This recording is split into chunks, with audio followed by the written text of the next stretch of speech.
LPG ಗ್ಯಾಸ್ದಾರರಿಗೆ ಕೇಂದ್ರ ಸರ್ಕಾರದಿಂದ ಮತ್ತೊಂದು ಭರ್ಜರಿ ಗುಡ್ ನ್ಯೂಸ್. ಜೊತೆಗೆ ಗೃಹಲಕ್ಷ್ಮಿ ಯೋಜನೆಯ ಅಡಿಯಲ್ಲಿ ಫಲಾನುಭವಿಗಳ ಬ್ಯಾಂಕ್ ಖಾತೆಗೆ ಹಣ ಬಿಡುಗಡೆಯ ಜೊತೆಗೆ ರೇಷನ್ ಕಾರ್ಡ್ದಾರರಿಗೆ ಈ ಕೆವೈಸಿ ಕುರಿತು ಮತ್ತೊಂದು ಮಹತ್ವದ ಮಾಹಿತಿ ಬಂದಿದೆ. ತಪ್ಪದೇ ಮಾಹಿತಿನ ಪೂರ್ತಿಯಾಗಿ ನೋಡಿ.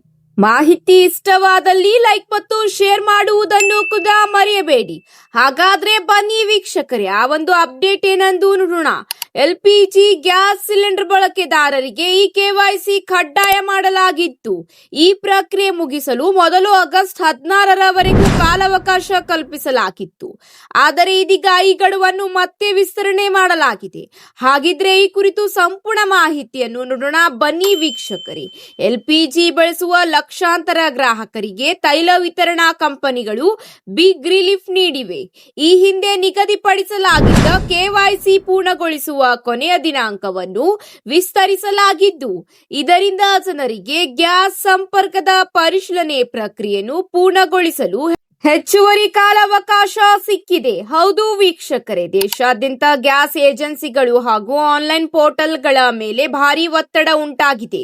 ಈ ಒಂದು ಕಾರಣದಿಂದ ಈಗ ಮತ್ತಷ್ಟು ಕಾಲಾವಕಾಶ ಜನಸಾಮಾನ್ಯರಿಗೆ ಮತ್ತು ಎಲ್ಲ ಫಲಾನುಭವಿಗಳಿಗೆ ನೀಡಲಾಗಿದೆ. ಗ್ರಾಹಕರ ಲಾಗಿನ್ ಆದ ಕಾರಣ ಸರ್ವರ್ ಸಮಸ್ಯೆ ಹಾಗೂ ತಾಂತ್ರಿಕ ಅಡಚಣೆಗಳಿಂದಾಗಿಯೂ ಕೂಡ ಈಗ ಕಾಲಾವಕಾಶ ಫಲಾನುಭವಿಗಳಿಗೆ ನೀಡಲಾಗಿದೆ. ಈ ಒಂದು ಕಾರಣದಿಂದ ಎಲ್ಪಿಜಿ ಗ್ಯಾಸ್ ಈ ಕೆವೈಸಿ ಗಡುವನ್ನು ತೈಲ ಕಂಪನಿಗಳು ಆಗಸ್ಟ್ 23ರವರೆಗೆ ವಿಸ್ತರಿಸಿವೆ. ಸರ್ವರ್ ಸಮಸ್ಯೆ ಸೇರಿದಂತೆ ಹಲವು ತಾಂತ್ರಿಕ ತೊಂದರೆಗಳಿಂದಾಗಿ ಅನೇಕ ಗ್ರಾಹಕರು ನಿಗದಿತ ಅವಧಿಯಲ್ಲಿ ಈ ಕೆವೈಸಿ ಪೂರ್ಣಗೊಳಿಸಲು ಸಾಧ್ಯವಾಗದ ಹಿನ್ನೆಲೆಯಲ್ಲಿ ಈ ನಿರ್ಧಾರ ತೆಗೆದುಕೊಳ್ಳಲಾಗಿದೆ ಎಂಬ ಮಹತ್ವದ ಮಾಹಿತಿ ತಿಳಿದು ಬಂದಿದೆ. ಫಲಾನುಭವಿಗಳು ಆನ್ಲೈನ್ ಅಥವಾ ಆಫ್ಲೈನ್ ಮೂಲಕ ಈ ಒಂದು ಕೆವೈಸಿ ಪ್ರಕ್ರಿಯೆಯನ್ನು ಪೂರ್ಣಗೊಳಿಸಲು ಅವಕಾಶ ನೀಡಲಾಗಿದೆ. ಇದರ ಜೊತೆಗೆ ರಾಜ್ಯ ಸರ್ಕಾರ ಈಗ ಗೃಹ ಲಕ್ಷ್ಮಿ ಯೋಜನೆಯ ಫಲಾನುಭವಿಗಳಿಗೆ ಹಣ ಬಿಡುಗಡೆ ಮಾಡಿದೆ. ರಾಜ್ಯ ಸರ್ಕಾರದ ಮಹತ್ವದ ಯೋಜನೆಯಾದ ಗೃಹ ಲಕ್ಷ್ಮಿ ಯೋಜನೆಯ 32ನೇ ಕಂತಿನ ಹಣವನ್ನು ಈಗ ಬಿಡುಗಡೆ ಮಾಡಲಾಗಿದೆ. ಹೌದು ಸ್ನೇಹಿತರೆ, ರಾಜ್ಯಾದ್ಯಂತ ಈಗ ಬಹುತೇಕ ಎಲ್ಲಾ ಜಿಲ್ಲೆಗಳಿಗೆ 32ನೇ ಕಂತಿನ ಹಣ ಬಿಡುಗಡೆಯಾಗಿದೆ. ಇನ್ನೇನು 1 ಅಥವಾ 2 ಜಿಲ್ಲೆಗಳಿಗೆ ಬಿಡುಗಡೆಯಾಗಿಲ್ಲ. ಆದರೆ 1 ಅಥವಾ 2 ದಿನಗಳಲ್ಲಿ ಆ ಜಿಲ್ಲೆಗೂ ಕೂಡ 32ನೇ ಕಂತಿನ ಹಣ ವರ್ಗಾವಣೆಯಾಗಲಿದೆ ಎಂಬ ಮಾಹಿತಿಯನ್ನು ತಿಳಿಸಲಾಗಿದೆ. ಕುಟುಂಬದ ಮುಖ್ಯ ಮಹಿಳೆಗೆ ಪ್ರತಿ 2,000 ರೂಪಾಯಿ ವರ್ಗಾವಣೆ ಮಾಡಲಾಗುತ್ತಿದ್ದು, ಇದು 32ನೇ ಕಂತಿನ ಹಣ ಆಗಿದ್ದು ಈಗಾಗಲೇ ಸರ್ಕಾರ ಬಿಡುಗಡೆ ಮಾಡಿದೆ. ಎಲ್ಲ ಜಿಲ್ಲೆಗಳ ಫಲಾನುಭವಿಗಳ ಬ್ಯಾಂಕ್ ಖಾತೆಗೆ ಬಿಡುಗಡೆ ಕೂಡ ಆಗುತ್ತಿದೆ. ಇಲ್ಲಿವರೆಗೆ ನಿಮ್ಮ ಖಾತೆಗೆ ಎಷ್ಟು ಹಣ ವರ್ಗಾವಣೆಯಾಗಿದೆ ಎಂಬ ಮಾಹಿತಿಯನ್ನು ನೀವು ಕಮೆಂಟ್ ಮೂಲಕ ತಿಳಿಸಿ. ಇದೇ ಅಷ್ಟೇ ಅಲ್ಲ, ರೇಷನ್ ಕಾರ್ಡ್ದಾರರಿಗೆ ಮತ್ತೊಂದು ಮಹತ್ವದ ಮಾಹಿತಿ ಬಂದಿದೆ. ಹೌದು ವೀಕ್ಷಕರೇ, ಕೆವೈಸಿಗೆ ಸಂಬಂಧಿಸಿದಂತೆ ಈಗ ಫಲಾನುಭವಿಗಳಿಗೆ ಮಹತ್ವದ ಮಾಹಿತಿ ಬಂದಿದ್ದು, ಫಲಾನುಭವಿಗಳು ಈಗ ಕಡ್ಡಾಯವಾಗಿ ಈ ಕೆವೈಸಿ ಅಪ್ಡೇಟ್ ಮಾಡಿಸಿಕೊಳ್ಳಬೇಕಾದ ಅಗತ್ಯವಿದೆ. ರಾಜ್ಯ ಸರ್ಕಾರವು ಈಗಾಗಲೇ ಈ ಕುರಿತು ಸ್ಪಷ್ಟ ಸೂಚನೆಯನ್ನು ಕೂಡ ನೀಡಿದೆ.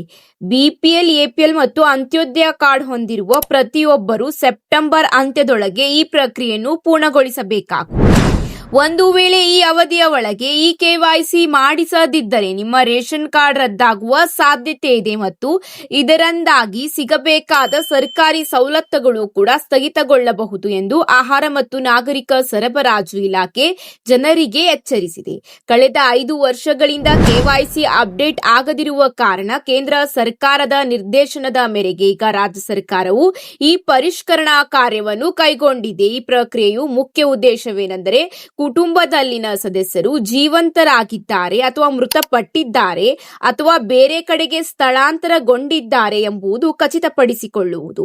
ಈ ಮೂಲಕ ಅರ್ಹ ಫಲಾನುಭವಿಗಳಿಗೆ ಮಾತ್ರ ಸರ್ಕಾರದ ಸೌಲಭ್ಯಗಳು ತಲುಪುವಂತೆ ಮಾಡಲು ಸರ್ಕಾರ ಈ ಒಂದು ಗುರಿ ಹೊಂದಿದೆ.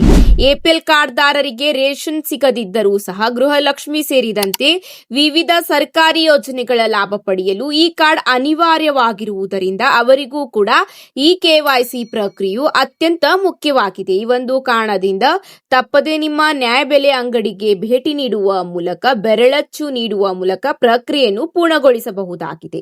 ಇವತ್ತಿಗೆ ಇಷ್ಟೇ ವೀಕ್ಷಕರೇ, ಮತ್ತೆ ಸಿಗೋಣ ಹೊಸ ಅಪ್ಡೇಟ್ ಜೊತೆಗೆ. ಈ ಒಂದು ಮಾಹಿತಿ ನಿಮಗೆ ಇಷ್ಟವಾದಲ್ಲಿ ಲೈಕ್ ಮತ್ತು ಶೇರ್ ಮಾಡುವುದನ್ನು ಕೂಡ ಮರೆಯಬೇಡಿ. ಧನ್ಯವಾದಗಳು.